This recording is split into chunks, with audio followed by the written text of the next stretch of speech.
The desert stretched endlessly behind him, a sweltering sea of sand and silence, and Jacob stumbled forward, each step heavier than the last.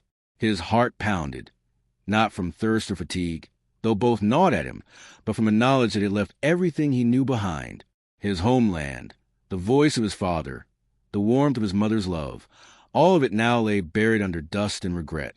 And above it all loomed the weight of the blessing he had taken, the stolen promise that would haunt him for the rest of his life. He had fled under the cover of night, but the echoes of Esau's fury chased him like a shadow he could never escape. Jacob pressed his palms to his face, the memory of his mother's trembling voice still ringing in his ears. "You must flee." She had meant to save him, yet her words carried a guilt he could not shake. He ran, yet the desert seemed to stretch further with every step, the horizon retreating before him like a cruel mirage. Days passed without a true friend, without a familiar face. Jacob drank from the rare oases he stumbled upon, each gulp of water tasting faintly of ash, the taste of guilt, of fear, of uncertainty. He thought of Isaac's blessing, of Esau's looming threat, and of the prophecy that had whispered over his family for years. The older shall serve the younger. But would it? Could it? Or had he ruined everything before destiny had even begun? As night fell, stars pinpricked the black velvet of the sky, but they brought him no comfort. He found a solitary stone and pressed his face against it, whispering a prayer for guidance, for forgiveness, for courage. Sleep came, but even in dreams he could not escape the shadow of what he had done. A faint light seemed to shimmer at the edge of his consciousness, a promise of something beyond the fear, a ladder, angels, God himself. But he could not yet grasp it. When dawn arrived, it brought the harsh reality of the road. Jacob's legs ached. His hands were raw from gripping his staff. And yet he pressed on. There was a distant hint of green at the horizon, a change from the endless brown. He quickened his pace, hope mingling with caution.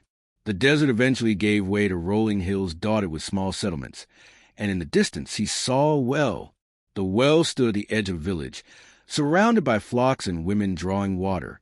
Their laughter rose on a morning wind, light and careless, and for a moment Jacob felt an ache for normalcy. He leaned on his staff, watching, unsure if he had the right to approach, unsure if he even belonged anywhere anymore. And then he saw her, Rachel. She emerged from the crowd with a jar balanced on her shoulder, her dark hair braided neatly over her back, eyes clear and bright, radiating a quiet confidence and warmth that seemed impossible in a world so heavy with hardship. She moved with a grace that defied the dust and heat, and the flocks seemed to respond to her presence, clustering calmly as if recognizing her authority over them. Jacob froze. The world tilted slightly, and his own heart betrayed him with a quickened pulse. He had never seen a woman like her. She was young, perhaps 22, her robe simple but impeccably maintained, her hands strong from work but delicate enough to handle the jars and animals with equal care. Her face held a kind of serenity that seemed otherworldly, yet her eyes sparkled with intelligence and fire, hinting at a mind as sharp as it was compassionate. Jacob approached cautiously, his feet kicking up dust, each step a negotiation between fear and desire. The women at the well glanced at him, curiosity flickering in their expressions, but he paid no attention. His gaze remained fixed on her. "Who are you?" he whispered to himself, barely audible over the soft murmurs of the village. Rachel lowered her jar, her eyes meeting his. The world seemed to pause again. He was an intruder, a stranger with sand in his hair and fatigue etched into every line of his face, yet her eyes betrayed no judgment, only an unspoken recognition. Jacob's throat tightened. Words failed him. All he could do was bow slightly and murmur a greeting. "Good morning," he said, voice rough from travel and dust. Rachel tilted her head, a small, polite smile curving her lips. "Good morning, traveler," she replied, her voice like the ripple of water, soft but commanding attention. "Are you weary from the road?" Jacob nodded, unable to tear his eyes away from her. He wanted to speak, to explain who he was, to tell her about Esau, the blessing, the stolen destiny. But the words lodged in his throat. Instead, he nodded again, an acknowledgement of exhaustion and desperation. At that moment her father, Laban, appeared from behind the well, tall and sharp-featured, with piercing eyes that measured everything. His hair was streaked with gray, his robes modest but well-kept, and his expression a mixture of curiosity and suspicion. He watched Jacob, as if trying to see the marrow of his bones. "Who is this man?" Laban asked, his voice low and measured. Rachel glanced at Jacob, then back at her father. "He is a traveler from the west," she said gently, but there was an unmistakable hint of interest in her tone. Laban's eyes narrowed. "A stranger?" "Yes," Jacob said, finally finding his voice. "I am Jacob, son of Isaac, grandson of Abraham. I seek work and a place to rest." Laban's gaze sharpened. He studied Jacob's worn clothes, the dust-encrusted sandals, the way he carried himself. Practical, cautious, yet dignified in a strange, unpolished way. Laban's mind worked quickly, weighing potential benefit against risk. Finally, he nodded. "Then you shall work here," he said, "but you must prove your worth." Jacob's heart surged with relief, though tempered by caution. He bowed deeply. "Thank you, my lord. I will serve faithfully." And so his life in Haran began. The days were long and grueling. Jacob tended flocks under the scorching sun, repaired fences, guided animals, and performed tasks that tested his strength and endurance. But every evening, when he returned to the modest dwelling Laban provided, he found himself thinking of Rachel. Her laughter echoed in his mind. Her eyes haunted him. She became both a goal and distraction, a beacon in the monotony and hardship of labor. Weeks passed, and Jacob's reputation grew. He was diligent, intelligent, and surprisingly resourceful, qualities Laban noticed but could not fully assess without patience. Jacob's loyalty and hard work earned him respect, yet his heart remained restless, beating for Rachel even as he concealed the depth of his admiration. One evening, after the sun had dipped below the hills and the flocks were safely herded, Jacob saw Rachel alone by the well, drawing water for her flock. He approached cautiously, not wanting to startle her. "You are diligent," he said softly. Rachel looked up, her expression a mixture of surprise and amusement.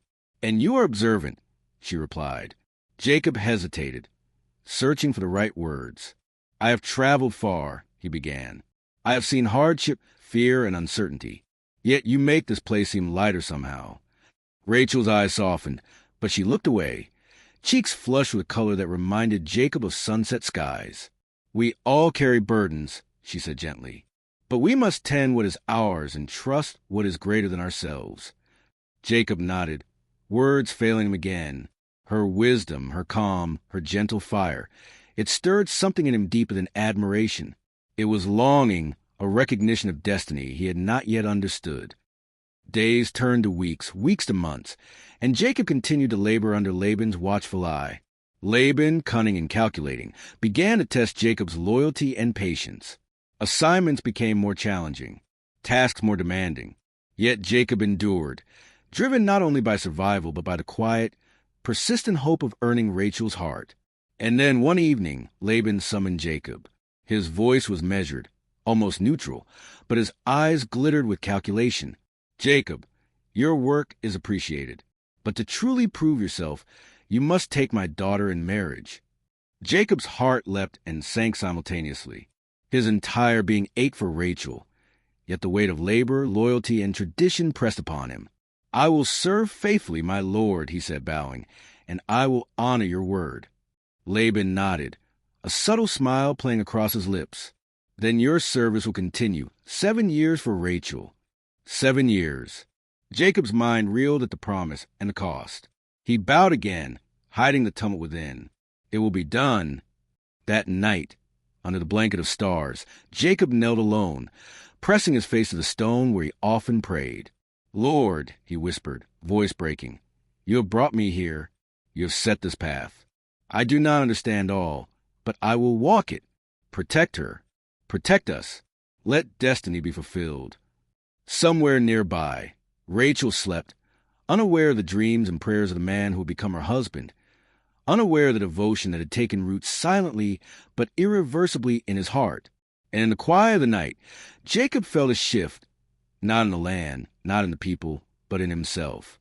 A stirring, a whisper, a promise that the years of toil and longing were only the beginning, that the road ahead though fraught with challenge and heartache, was a path that would shape kingdoms and lives beyond his comprehension. For Jacob had arrived, yes, but his journey had only just begun, and the ladders of heaven, the wrestlings with God, the betrayals and reconciliations yet to come, all waited patiently for the man who had dared to flee, who had dared to hope, and who had dared to love across the sun-baked hills of Haran. The story of Jacob and Rachel, of labor, love, and destiny, would soon ripple far beyond the hills of a small village, and the world, though unaware, would never be the same.